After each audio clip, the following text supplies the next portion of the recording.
Alright guys, how's it going? I'm in the Branglal system. I'm still in my Sidewinder. To tell the truth, I've reloaded the game lots of times because I'm testing out a lot of stuff. But I'm back in Branglal, and the reason I came here is because it's a high-tech economy. Now, in a high-tech economy, you've got a chance of getting better upgrades, which I'll show you in a minute.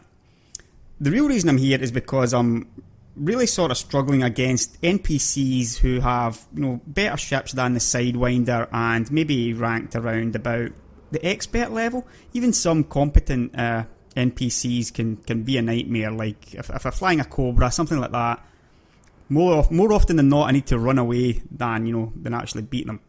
Now, you can see the rankings of the NPCs here. So you're talking about the mid-level NPCs flying stuff like Vipers and Cobras. I just can't seem to beat them with my stock Sidewinder. Anything below that, and maybe Eagles, they're pretty easy because you can blow them away pretty fast. But certainly the bigger combat ships, the bigger ships, once you get to the expert level NPCs, they are quite a bit more difficult for me at this level. Now, like I said, the reason I came here, so I could go into outfitting. If you click on internal and go to the power distributor. Now, in a high-tech system, you're more likely to get options of these. So if you click buy and equip, now as you can see, they've got 4 here. You start with a class E. Right? So let's have a look at comparing against the class D. Now straight away, you're saving quite a lot of mass, and it's just like across the board increase. It's only about 10% or so with this.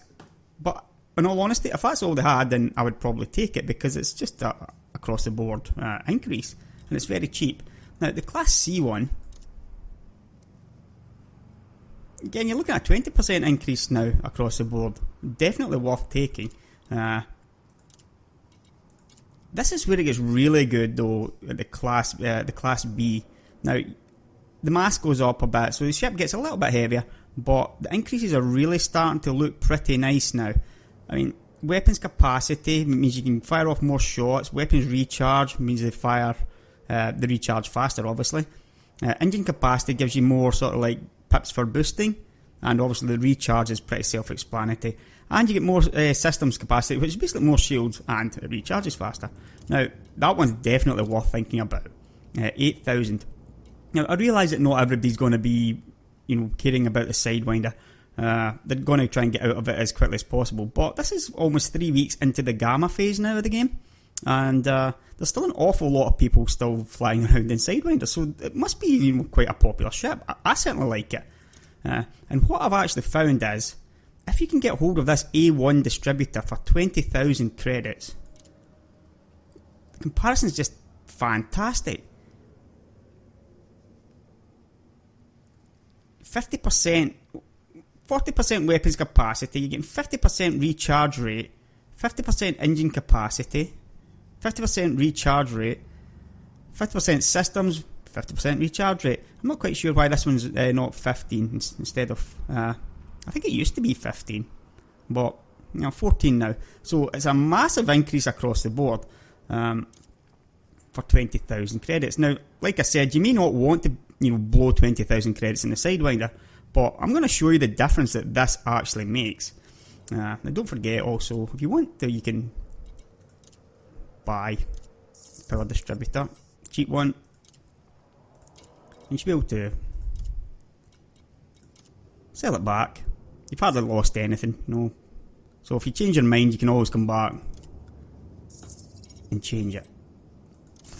So I'm going to show you, like I said, I'm going to show you the before and afters, what it was like while I was using my stock Sidewinder against some ships, and then what the results were fighting, a higher level, up to a master level Viper, in fact, with just that 20,000 A1 power distributor upgrade. You're really going to be quite impressed by the difference it makes.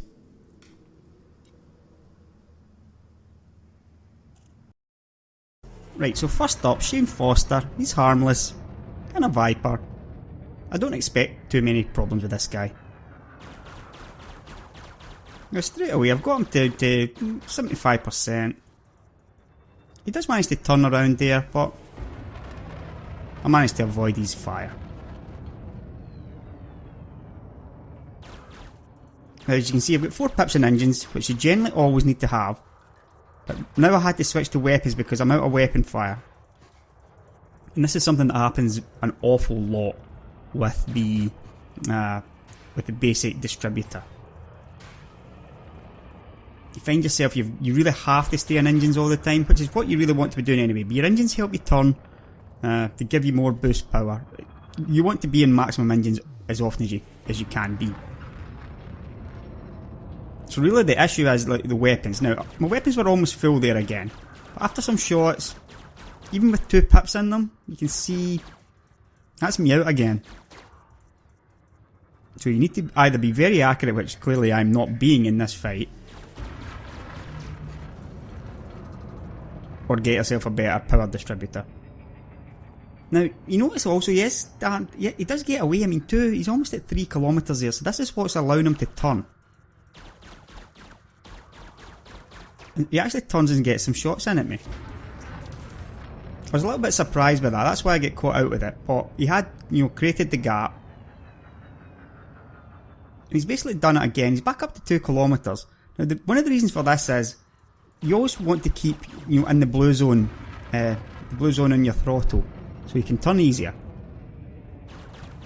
But it's another thing to micromanage. Like when they start to pull away, you want to like boost up, or you want to, go full throttle, chase after them. But if you've actually got more boosts, you tend to find that you don't need to do that as much, because after the boost runs out, it runs back down to like your normal blue zone anyway. So if you can boost more, it means that's one less thing to micromanage. And it does come in very handy, as you'll see in the final dogfight. But yeah, I mean, my shields are down. Basically, don't even think about getting your shields up. I mean, my system's power, you can see it's empty now. Although I've still got my shields. But you almost get no time at all to put pips into that. He's turned me again, he's getting shots off. A little bit of barrel rolling. Now, he's only a harmless Viper, I should be doing a lot better than this. And I mean, I'm flying okay, I'm not doing massively things wrong. But I'm really at the limit of my power distributor and the craft.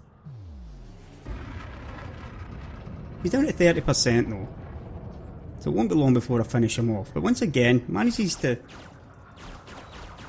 open up a little bit of a gap.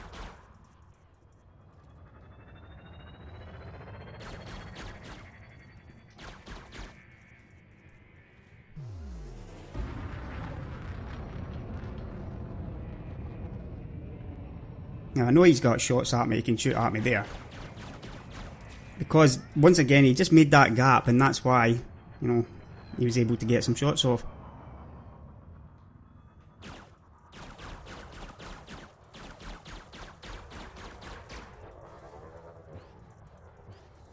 Everything into weapons again. Turned on me, but managed to boost. Once again, I'm taking a few shots. Now, if this is a better ship and with a better pilot, I could be getting myself into a bit of trouble if something's firing at me like that. But I'll finish him off. 2,500 credit bounty. It was okay. But it's not great. And if you're struggling like that, okay, I wasn't struggling, but you got to do better than that against a harmless Viper, or you're going to get killed by something a lot better than that.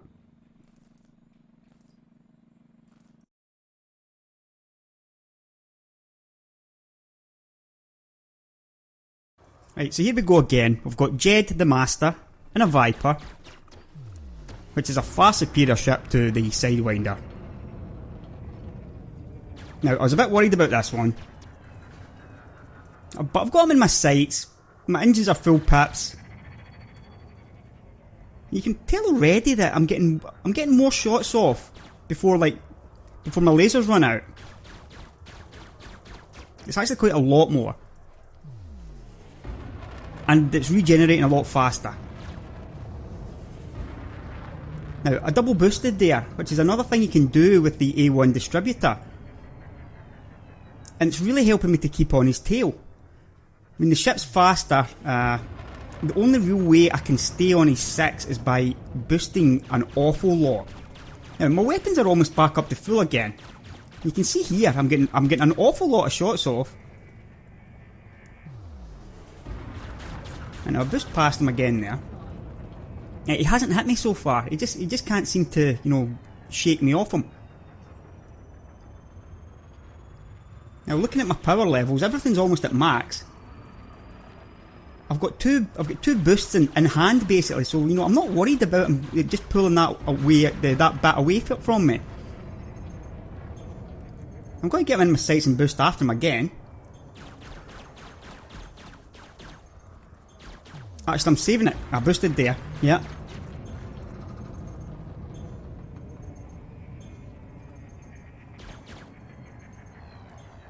But everything just seems to regenerate so much faster.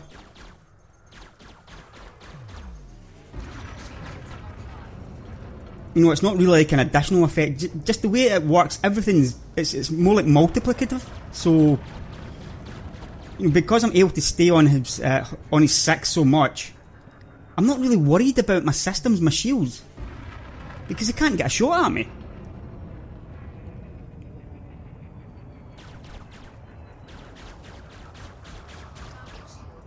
His shield's down again.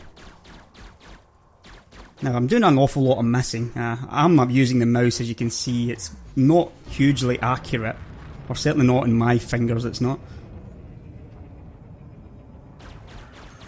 But I can just take pot shots like against him, all day when it's like this. Now, he's almost trying to turn me there, but he doesn't manage it and decides to boost away. But I just boost right after him. You just don't want them getting too far out of sight. That lets him turn on you. And keep him within, 1,000 metres. And by this stage I'm thinking, I've got this guy completely beaten, he just can't really do anything now at all.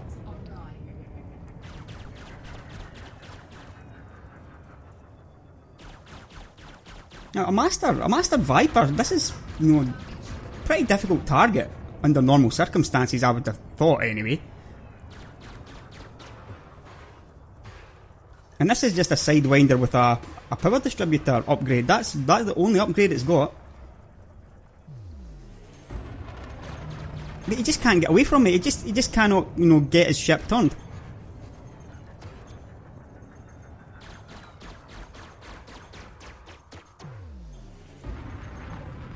I'll be wearing out a space bar with all this boosting, obviously, but it certainly seems to be effective against a certain type of target. 6,000 credit bounty never hit me once. I'm on 88% hull because a previous dogfight.